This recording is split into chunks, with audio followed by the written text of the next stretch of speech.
Hello, welcome to the Modern Thought Room. My name is Jethro. This episode is going to be about something that we all think we can do better than we actually can. Um, if you want to improve your understanding, listening is the key. Listening fast tracks understanding, and that's what we're going to talk about in this episode. So, if you're somebody that acknowledges that I could be better at listening in the aim that, you know, overall or ultimately, I'll be able to expand understanding, and wherever understanding leads me, I'll benefit ultimately. But um, listening, again, fast tracks understanding. Okay. Now, listening is something that makes you conscious, aware, and actively intentional, right? So, listening is something that you have to put in effort to do. If you listen passively, I would almost just say you're just hearing. You're not necessarily listening, right? But I'll talk about the first and kind of more limiting aspect of how I think a lot of people end up listening, right? So a big portion of how people listen is listening for instruction. Right. So we talk a lot about in professional settings and also amongst teams. Depending on your role, right, listening and following orders might be paramount, right? But for your own development, if you're not listening beyond just for a simple instruction, then you may be stunting your growth and limiting opportunity wherever and in whatever industry you're in. Again, barring cases where just taking orders for your level is actually just what you need to do. There are some places where that might be the case. Now, a big portion of listening is for instruction, what to do, right? The problem with that is that it's passive and not active. So you're in a meeting, you're waiting to hear what is relevant for you. That's a big mistake already, right? In that, you've given away some of the agency in what's going on and also future outcomes. But that's not necessarily the focus. We want to say focus on just, all right, let's stop being passive in how we're listening and just listening for instruction on what to do. We already acknowledge that you do need to do that because you need to carry out the basic functions of whatever your role is. But at the same time, you want to be able to think further because one, it benefits the team and it benefits you individually, right? So listening for just what to do puts you in a passive place. Being in a passive place is not the end of the world if that is for a moment or for an objective.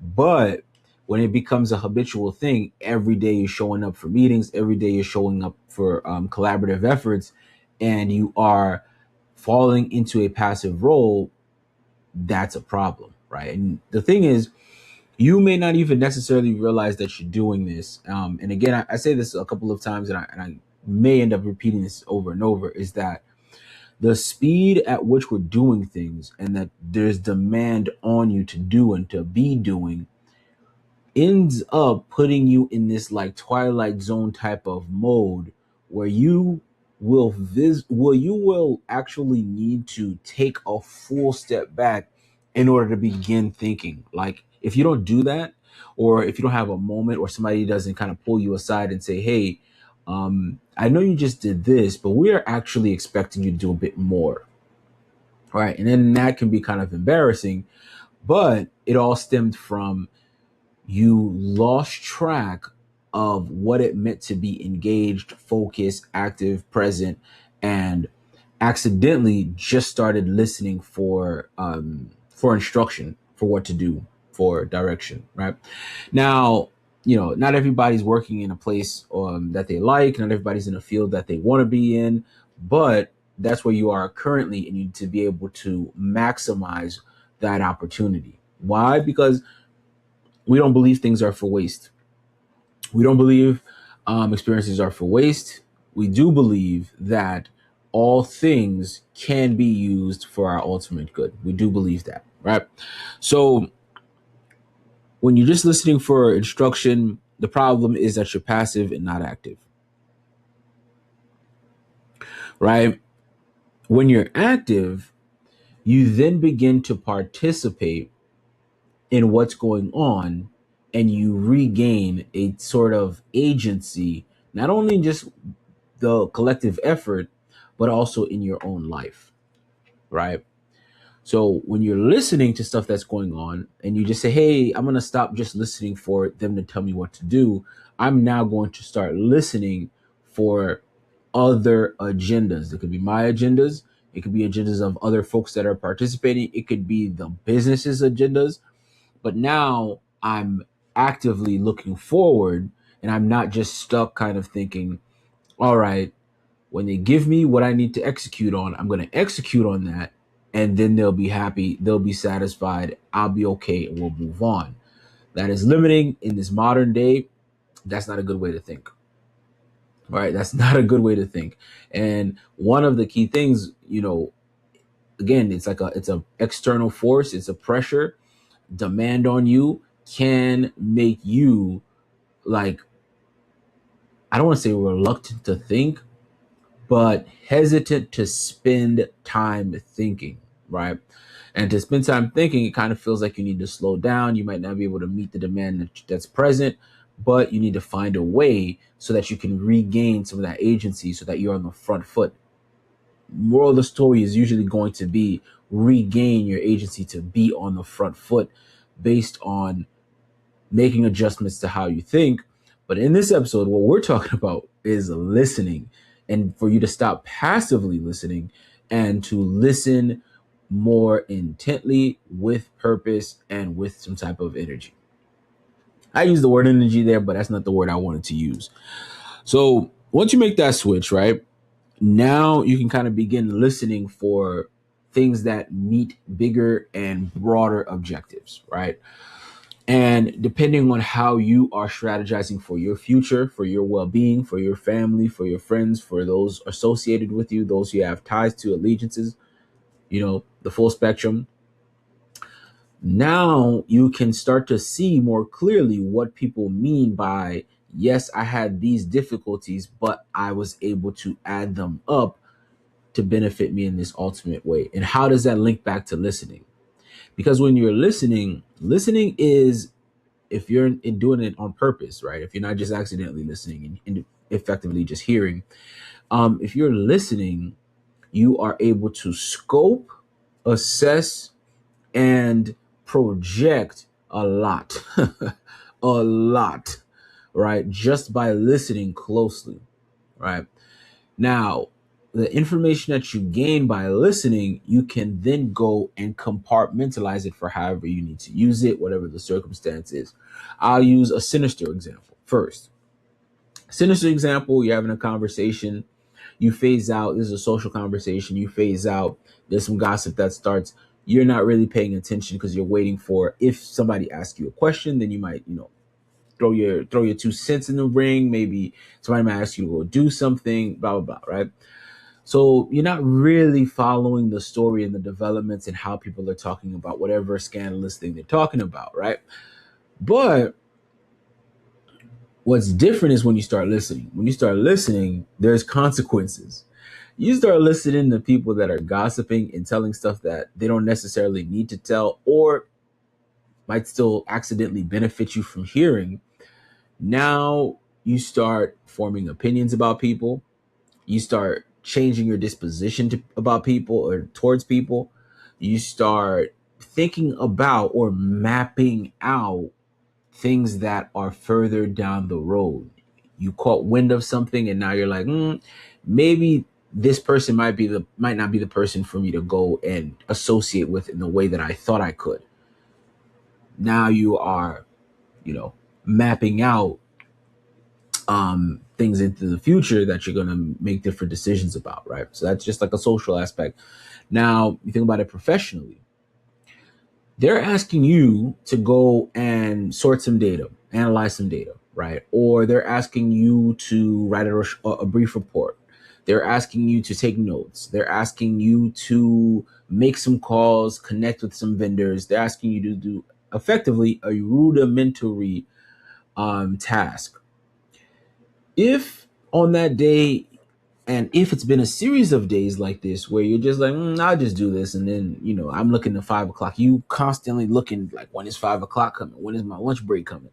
Right? And so you wouldn't tell somebody that you've checked out, but effectively you said, I'm kind of done listening. Just let me know what I need to do. That's a dangerous expression. I would remove that from my psyche, right? It's that, hey, I'm just tell me what to do. Slow down, right? So every company, every business, every organization, every team always, and this is the thing, I think people have always known it, but for the modern day, for today, especially given AI context, it's very important that any and everyone has a mindset for innovation. Any and everyone has a mind. You might not be able to act on it all the time. You might have to pass it on to somebody else who can, but that needs to be a default baseline type of mindset, right?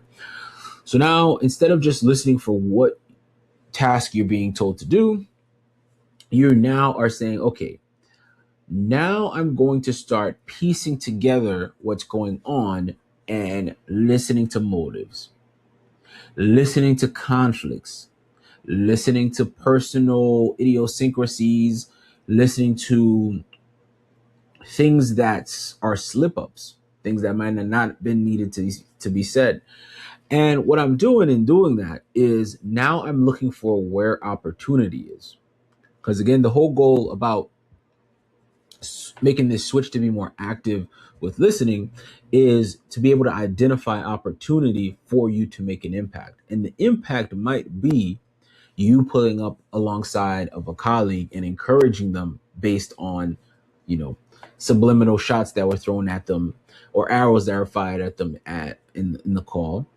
Um, Picking up, a I don't want to say picking up a task, but identifying where a blind spot might be just because of how the flow of the conversation went. So somebody could lead the conversation could get derailed, but keeping a mind on, okay, this might be something that, based on how the conversation went, this is now an area that might be overlooked. Let me go at least investigate it on the side so I can be aware. That sometimes can be dangerous. You might find some stuff that you actually can't act on, and opening it up could create more issues. But being aware of it now gives you a tool or a step ahead in order to move forward in case there's any blowback. So listening and making that switch to go and listen intently with a purpose will usually, and for the most part, create clear avenues for you to find a way to make an impact. It might be that the outcome of you listening in that circumstance is to make a personal impact on that person and grow and build that relationship. Or it could be a more tactical one for the organization or team that you're a part of. Now, a lot of people want to network, want to build relationships, want people to hold them in high regard. Well, most times when you talk to folks, they're dropping hints and clues about how you can provide impact or provide value. That's good, hot but word. Where do you add value? A lot of people do leave clues in how they converse with you as to how you can add value. It's up to you then to want to hear it, identify it, and then act on it if you so choose. Right. But again, the first step we want to take is to move away from waiting, right, or passively listening for what to do, for just basic, simple instruction, and moving back to active listening where we are conscious, aware, focused, all those good words, right? Now, another thing is, and we talked about this, is mapping out, right? So this mapping out that you can do from listening, right? Because as you're listening, everybody, and this is something I wholeheartedly believe, by the time you're a professional in any type of space, whether you're an entrepreneur, whether you're part of a small business, medium-sized business, large enterprise, what have you, By that time, you're pretty talented already. You have a strong base of knowledge. You have good core fundamentals that you can really do a lot from. But at the same time, there's things that are easily overlooked. Listening is one of those, and that's kind of why I'm pointing it out in this video. Is that giving attention to how you're listening can make a big difference in your trajectory. Why? Because you will take back some of that agency that you have and should already be operating in anytime you're listening, right? Because now you're getting information that'll help you prepare and give you a leg up if, again, you are thinking about things in terms of agendas and in a dynamic way. All right, so mapping out things that you can now do because you're listening, right? And one of the things too that comes with this is in this process, you'll definitely realize that there are limitations, right? So not you can't just say, all right, I'm going to actually listen and solve all the problems, right? There are limitations that um, will arise, but let me that's myself laughing at how I said but there, but um all right, but um what is happening when you're listening intently and with a bigger purpose in mind is you are then able to stack clues. Those clues will then not only make you clearly aware of what your limitations are, but they'll start helping you piece together a way around them. So for my people that feel like, man, I don't have any options, everything's stacked against me, da da da da da da, and you're not just okay. Let me slow down. You're not just saying that because you like complaining. You actually believe that. If you actually believe that, that is a huge problem. You need to slow down, particularly if you live in these United States, particularly. All right. So I get it. If you're somebody that just likes complaining about, being limited, that's cool. Complaining, we all get some type of relief or release from complaining. I get that. I got no qualms with that. But if you actually have internalized that you have few options, limited options, and you want to change that, first thing to do is start listening with some type of life, with some type of vigor, with some type of intentionality. Stop being somebody that's a passive listener and listen on purpose so that you can identify opportunity so you can make that impact and change your situation. Um, but again, like don't limit yourself by continuing to passively listen, right? That is, I think, one of the tragedies that happens. And I get it. It can be very fatiguing to listen intently and to be thinking at the same time. But that's what we're called to do today, right? Today is not yesterday, and today is not going to be tomorrow. And you want to also safeguard yourself for the future. So make that change. Stop just listening just solely for what you have to do, but start listening for things that inform you. Listen for opportunity. Listen for where you can ultimately make an impact and move yourself forward and your team forward and the organization as a whole. Thank you for your time. Appreciate you. If this struck a chord with you, leave a comment. Let me know. And if there's something more specific you want me to talk about when it comes to listening, just drop a note about that. But I'll definitely be touching on this again. I just wanted to kind of give a broad approach to what's going on with listening and how we can really create a big shift in your experience once you choose to listen with some sort of intention and purpose. All right. Thank you. Peace. Adios. Ciao. I'm gone.